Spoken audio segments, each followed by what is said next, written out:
గౌడ కులస్తులందరూ కలిసికట్టుగా ఉండి తమ హక్కుల సాధన కోసం ఐక్యంగా పోరాడంటూ గౌడ జన హక్కుల పోరాట సమితి మోపిదభ అధ్యక్షులు నర్సిగౌడ్ పిలుపునిచ్చారు. గౌడ కుల వృత్తిని కాపాడుకోవాల్సిన బాధ్యత అందరిపై ఉందని ఆయన అన్నారు. గ్రామాల్లో గ్రామస్తులు గౌడ కులస్తులపై అక్రమ గ్రామ బహిష్కరణ చేయడానికి తీవ్రంగా ఖండిస్తూ ఏకతాటిపైకి రావాలని కోరారు. ఎన్నో కుటుంబాలు గీత వృత్తిపై ఆధారపడి ఉన్నాయని, వారికి ప్రభుత్వాలు కనీస సౌకర్యం కల్పించాల్సిన అవసరం ఎంతైనా ఉందని నర్సిగౌడ్ అన్నారు. కార్యక్రమాలను భవిష్యత్తులో నిర్వర్తిస్తుందని నేను ఈ మీడియా పరంగా తెలియజేస్తున్నాను. ముఖ్యంగా నూతన కమిటీ ఎన్నుకున్నటువంటి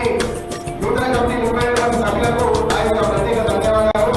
మీ యొక్క విలువైన సమయాన్ని కేటాయించి భవిష్యత్తులో